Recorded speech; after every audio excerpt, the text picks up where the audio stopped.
All right, everybody, welcome back. This is MJ from Just Plain Fun.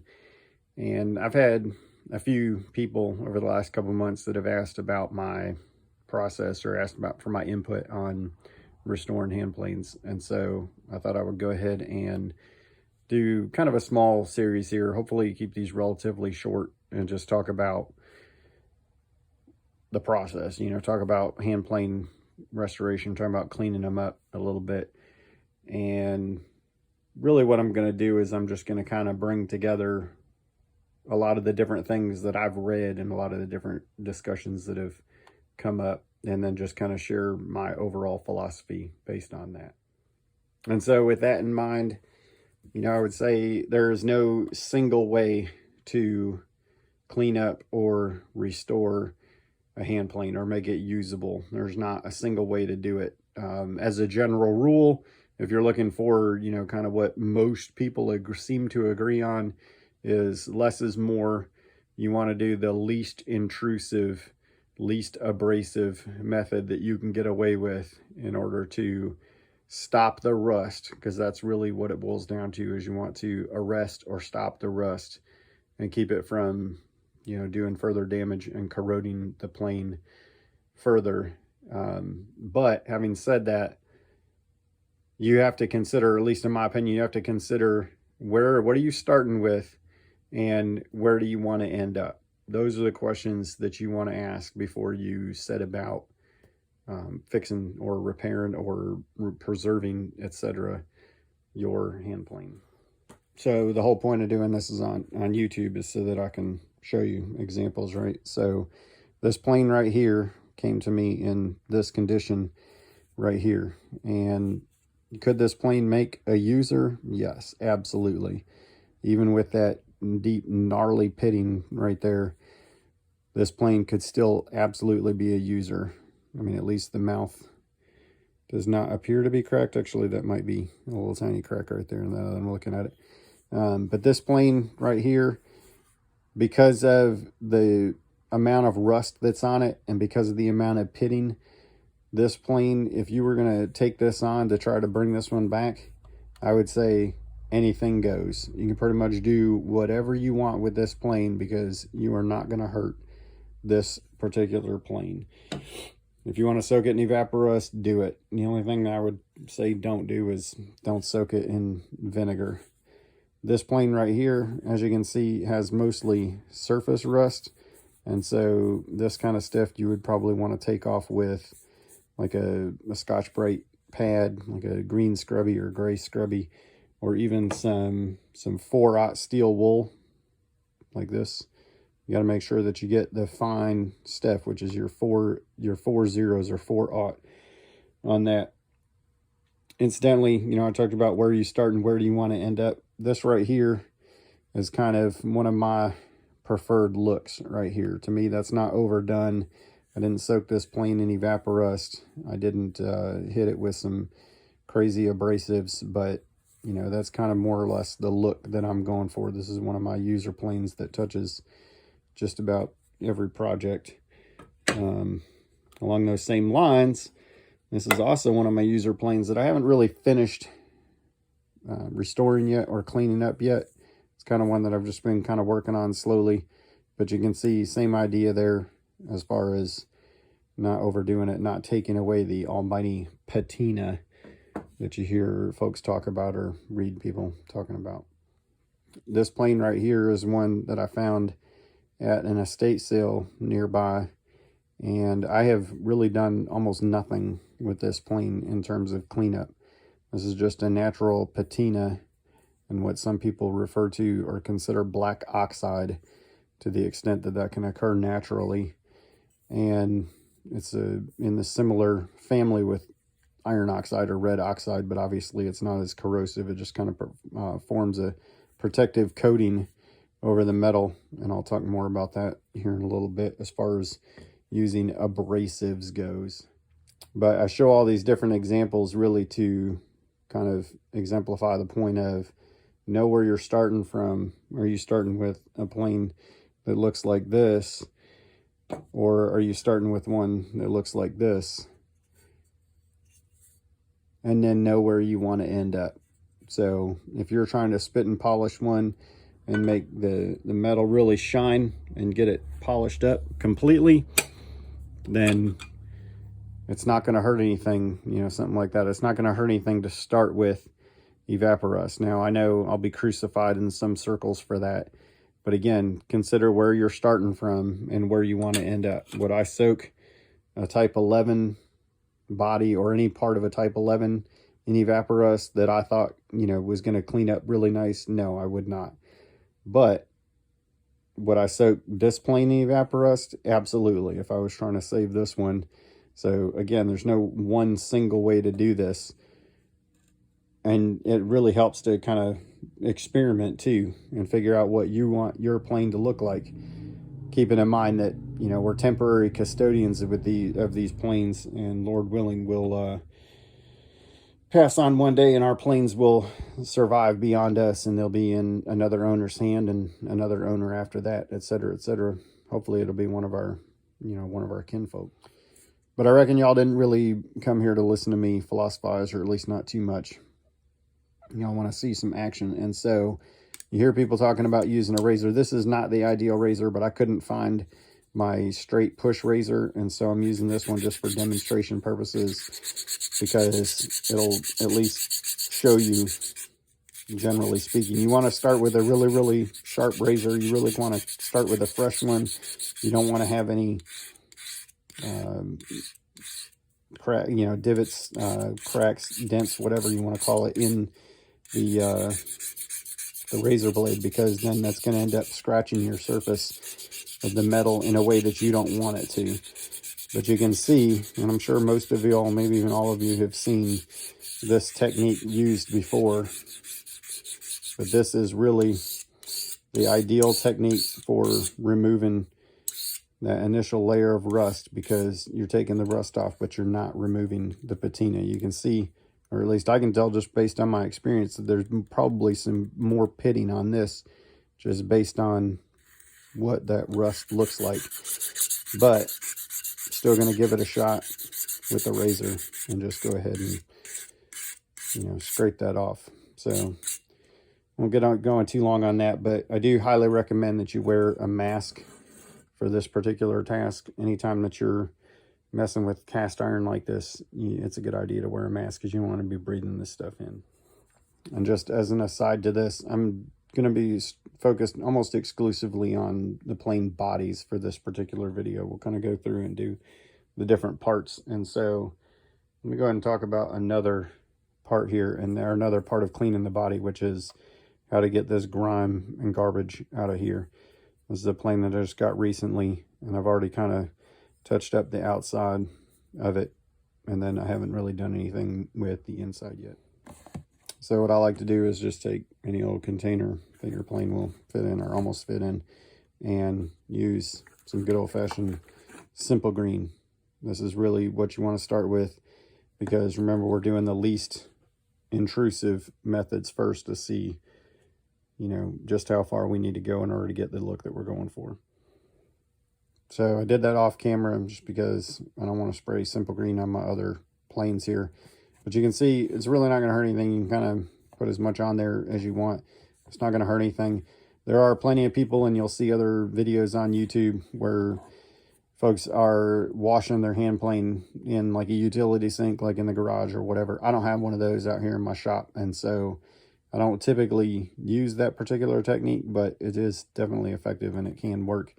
You can just wash them. Pretty much the only rule, as far as I'm concerned, is don't use vinegar. I cannot stress that enough. You use vinegar on a plane, it is going to do bad things.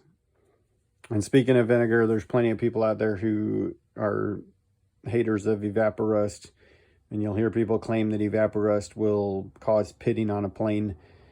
I have never known Evaporust to do that. I've used it on a handful of planes, again, depending on where I'm starting, where I want to go. I've never had one cause pitting.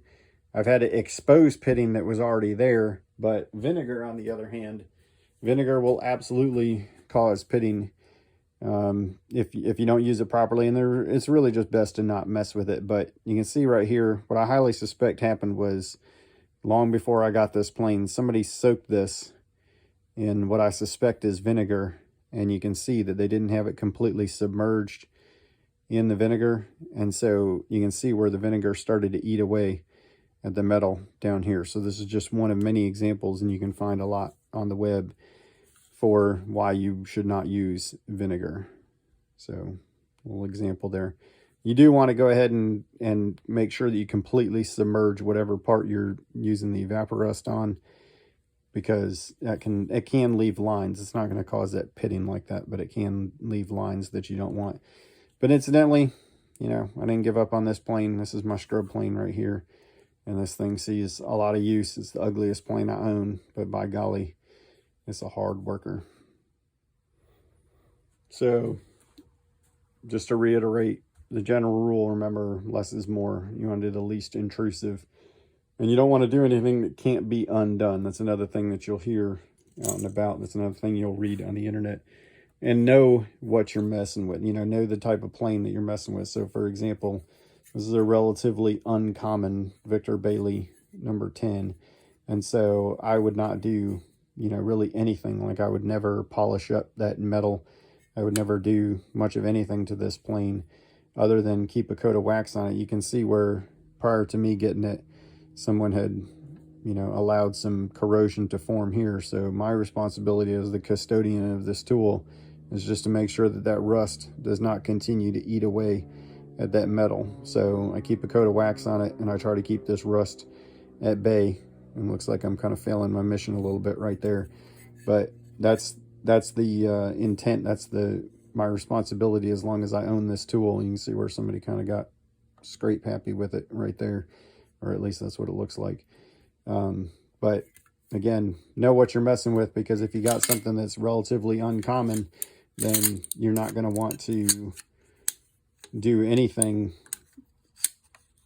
that could be construed as overdoing it or over cleaning it, because that will definitely detract from the value. But having said that, if you've got, for example, really most anything that's post-war, that's kind of my cutoff. Some people might disagree with that, but like, this is a Type 19 number 4. I mean, you pretty much do most anything you want with this plane, and there are going to be thousands and thousands more of these. And so, go crazy with it if you've got a relatively common plane.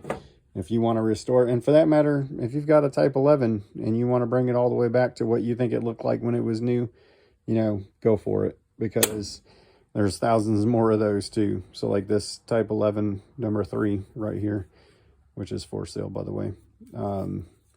That's all the more that I would do with it. That was not me. Somebody else, kind of shined those, that furniture up a little bit, and I think it looks pretty sharp. But, at the end of the day, these are your planes. You can do with them what you want. But if you're wondering what the hive mind tends to think, it's the whole less is more idea. All right, so getting back to this little dude that we started scraping before. I'm going to take a break from that one so that we go ahead and get that number 3 body into some simple green, or get some simple green on it, I should say. So we're just going to continue to scrape. Remember, you want to have a brand new razor blade, and it really helps to have the push kind. There's some other guys on YouTube that, maybe do a better job of showing this than what I'm doing. But then you're going to take either your 4/0 steel wool, or you can use a scrubby pad. And normally I wouldn't do this over top of my other planes, but they're about due for a wipe down anyway. But you've got all this rust that's kind of loosened up. It's kind of that powder. And so you're just going to take your scrubby or your steel wool, and you're going to hit that to continue to try to, you're really kind of gently removing the rust there. And so ultimately, I kind of did this off camera too, but ultimately that's what you're going for is, well, let me not tell you what you're going for. You go for the look that you want. If you want to get it down to that bare metal like that and get rid of all this stuff, then go for it. If you want to stop, there, go for it. But just remember that the more material you take off, and especially if you get down to the bare metal, you are exposing fresh cast iron to the air, to the elements. And so there's going to be potential for rusting. There's going to be potential for flash rusting there. So along those lines, if you do decide to use your utility sink in the garage or whatever, just make sure that you dry this completely. Don't leave any moisture. I mean, that should be straightforward, but just in case you're really, really new. But because you are potentially exposing new metal, it never hurts to put some type of protective coating on it. I use Johnson's paste wax. You can also use Renaissance wax. This is not the final coating. This is actually using the wax in order to continue to loosen up that material. So wax is beneficial for that as well. And as you can see, it's going to start loosening that up. And case in point, I'll take my blue shop rag. You can see where all that grime has gotten loosened up there. And you're just going to continue to work with it like that. And you'll find your own way. You'll experiment with some different things and maybe going in a different order in order to figure out what's going to work best for you, because it's all about trying to achieve the look that you're going for, and then keeping in mind some of those basic rules of trying to protect the iron and try to arrest the rust, and try to keep it from continuing to corrode and eat away at the metal. So this is a type 18, type 19 era body, as identified by that frog base right there. And so I don't mind doing a little demonstration on this one, taking it one step further, just to show you, kind of what it looks like. Another option is a sandpaper. Of course, this is more abrasive, and it's going to potentially remove more of that patina. But just to give you an idea of what that would look like, you can see where that's going to continue to remove even more of that rust. And just like we talked about before, you do want to use something that's the least abrasive possible. I mean, this is 220 sandpaper right here, and that's taken off plenty. And then I might come back and follow up with some 330 on that. And you can see where some of that silver, some of that original metal is starting to come through, and it is taking off more of that rust than what the steel wool or the scrubby pad was taken off. I might come back with my razor now and continue to just scrape away that rust now that some of it is loosened up. You guys will get tired of hearing me say this, but it's really a matter of how far do you want to go? What look are you going for when you're done cleaning this up? Are you going for a polished look that's going to shine? That, by the way, the more polished it is, the harder it's going to be for rust to get in there. Or are you going for more of a, original patina kind of look and letting it look like an old plane, which is what most people would actually prefer that you did. All right, so I did a little more off camera there. It's actually surprisingly difficult to hold this up at the correct angle in order for y'all to be able to see exactly what's going on. But really all I've done is just alternated between the steel wool, the scrubby, and then the sandpaper in order to kind of achieve the look that I'm typically going for. I've just kind of alternated and applied a little wax there to help kind of loosen some of that stuff up. I don't think that I've destroyed the patina on this plane.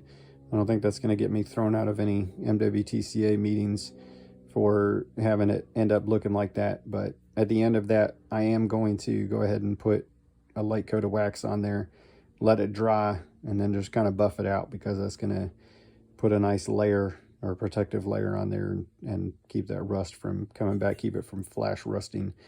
You can see I've got a little bit more to do up front, but that's really kind of the idea as far as I'm concerned. But if you do want to go further than that, then I do recommend either using a brass coated wire wheel Or if you really want to get crazy, you can actually use a belt sander and just work through the grits, or you can do it by hand, especially if you're concerned about keeping it flat so you can square up the cheek to the sole. You know, do it by hand on a piece of granite or a piece of glass. Start with the low grits and work your way, you know, through up to the higher grits in order to polish it up. I mean, incidentally, that's how I did this lever cap one night many moons ago. You know, just started with the lower grits, you know, to get it down all even, and then just worked my way up through the higher grits. And this one has really, you know, with a light coat of wax now and then, this has really avoided getting much surface rust on it. So that is kind of the advantage of polishing them. But the downside is it removes the almighty patina. So just something that you got to consider there as you're deciding what look you're going for. All right, so we've got this dude is now ready to come out of the, or ready to have the simple green cleaned off of it. And so it's been soaking for however long I've been talking. And so now I'm going to go through, and all I'm going to do is just take just a regular blue shop rag, and I'm going to go through and I'm going to soak up that simple green and try to get it out of all the cracks and crevices. And you can use really anything to, you know, really drive that rag down into the corners. You can use like a, you know, whatever, a pencil or a small piece of metal, right up, whatever, and really kind of drive it down in there. But that's all we're doing, is we're just cleaning up that simple green. And you can see, or hopefully you can see, where the simple green has done a pretty good job of getting rid of that grime and everything that was built up. If you don't remember what it looked like, you know, is scroll back in the video and see. But that simple green does a pretty good job of getting that stuff cleaned up. I'm going to go ahead and do a little bit more off camera here, and then I'll come back.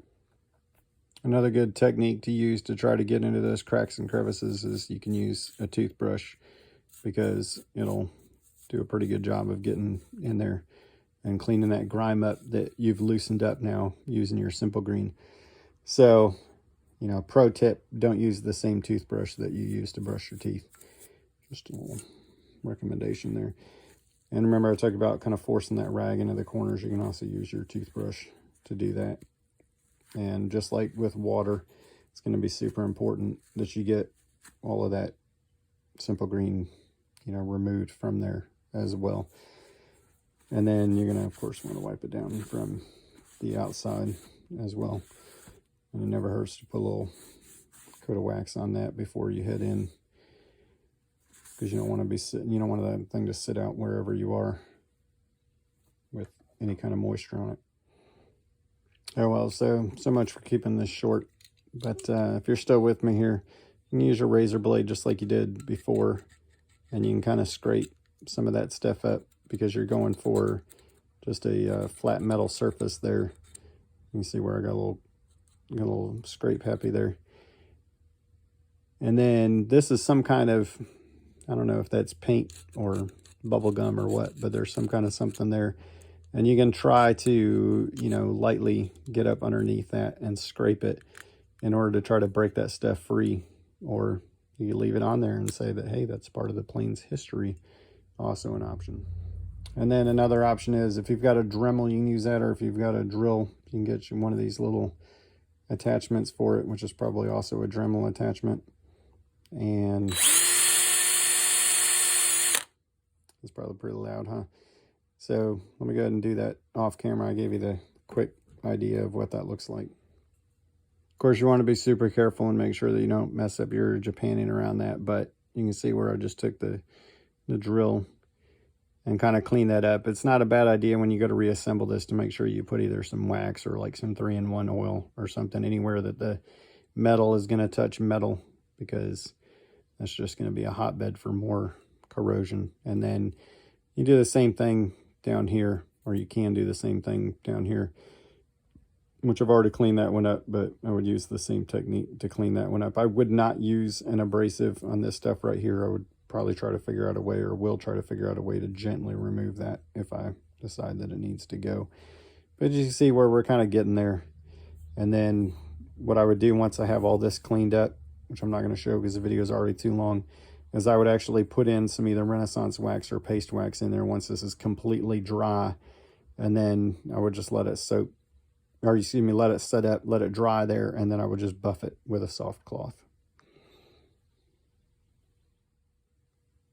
All right, so I don't know if I've actually showed y'all anything or told you anything that you haven't either read somewhere else or seen in another video, but you know, hopefully my different technique or my different approach of showing you more than one different plane and highlighting the fact that not all planes are going to restore the same. So for example, you know, if I was to take a razor blade to this one, all I'm going to do is just expose that where it looks like somebody hit it with some type of really nasty abrasive at one time. Lord only knows what, some kind of maybe power sander or something. But all I'm going to do is just expose that corrosion underneath that. So to be honest, I probably wouldn't even bother. If I was going to try and save this plane, I would probably just take it all apart and just soak that body in Evaporust just to really see what I'm up against, although I really kind of already know right there. But fortunately, there are a whole lot of these planes out there. This is actually a, what is that, a Type 13. So, you know, no raised ring up here under the knob and a single patent date. So, you know, this plane's probably going to end up being a donor. I'll save what I can off of it.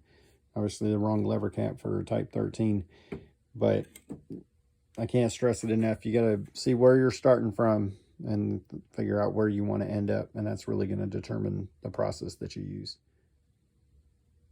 But just continuing on with my diatribe here, if you live in a really humid area like I do, you're going to have to address the humidity in the air, especially during the spring and summer. So I've got a dehumidifier that I've got to get hooked up soon now that the humidity is moving in, because I live not far from the Chesapeake Bay. And so that's something to consider anytime that you got moisture in the air and your plane gets dust on it, then that's just going to be a recipe for disaster. Your planes are they're not going to like you very much. They're going to rust on you. And then completely changing gears here and talking about more restoration stuff. You know, if you end up with a plane like this one where the majority of the Japanning is gone, then this is going to be a good candidate for either re-Japanning or using some type of usually enamel. Lots of folks like to use like high heat engine paint, the same thing that you would paint an engine block with. Not because it's going to get hot, but just because it's a good enamel. But if you check out some of Greg Ricketts' stuff, A Plane Life, which I'll put the link to that in the description for this video. I think it's at planelife.us. He's got some really good stuff, and you can actually buy what pre-mixed Japanning from him. And so another option is, if you don't mind spending some coin, is of course to use to get it powder coated. That's also an option, which this one you can kind of tell by that pitting right there. That pitting was already there before this one was cleaned up. You know, that wasn't caused by anything that was done. And then this lever cap, you know, if it's of an appropriate age and if it was worthwhile, you know, this could be replated. And so if you know Eric O'Gray, or if you know of him, you can find him on Facebook. He's got that technique down, and he can actually do that for you, or he can help you get started. He's got some good info out there about redoing the nickel plating. But what most folks do, I know I said I was going to focus on bodies, but what most folks do is they'll actually just go ahead and scrape the rest of it off, because it's not a collector's item. Obviously, this one in particular is chipped, and so you're really not going to hurt the value of the plane by just making it have a uniform finish on it. So off camera, I did go ahead and put some wax in here, and then I've just started some Johnson's paste wax, and then I've just started the process of kind of polishing that up a little bit, just to give y'all an idea of what that can look like. Not necessarily, every plane is not going to come out that clean, and that's really just one layer right there. I mean, you would want to put at least 2, 3, 4, 16 layers of wax or paste wax, and let that really build up on there in order to, one, protect it, but also to, kind of make that Japanning shine. There's absolutely nothing wrong with that, even on a vintage plane that you're trying to, keep it looking original. There's nothing wrong with making some parts of it shine. I mean, I went ahead and and put some a healthy amount of polish on this one in order to let that Japanning kind of show through. And you can also use your paste wax and or Renaissance wax on the wood as well, which is one of the things that I really like about it. All right, so if you're relatively new to restoring hand planes and you haven't done a whole lot, hopefully that is helpful. Hopefully that was insightful. Kind of give you some things to think about and some things to consider. And really, I would just highly recommend some trial and error, because, you know, get a plane from the flea market that looks something like this that you really can't do any more harm to, and just experiment with it, with your different techniques, with the sandpaper, the razor, etc., and figure out what is going to work best for you, because, you know, at the end of the day, that's you and that's your plane. So do what you want. And if you have any questions about the collectability of it, of course, all you have to do is post pictures in one of the many, many Facebook groups out there. And have no fear. The guys and gals in those groups will let you know what's collectible and what's not. Another resource, if you're on Instagram, Mark Webster does a really good job. He does full restorations, and he does a pretty good job of capturing how those are done, so you can find him. And then in addition to this one, there are, I mean, literally hundreds of YouTube videos out there. But just stay away from anyone that would, you know, recommend using vinegar. Of course, you want to use Evaporust judiciously, and never, never, never vinegar. I can't stress that enough. But if you guys and gals have any questions, of course, feel free to, you know, put them in the YouTube comments here. Go to the Facebook page, Just Plain Fun, the parts division, put your comments there if you have any questions, and I will answer those questions, or, you know, the other folks in the group will answer those questions, and everybody will put their 2 cents in. It'll be awesome. Or we could even do this like TikTok, and I can do an addendum to this video and answer your questions in that format as well. So thanks for watching.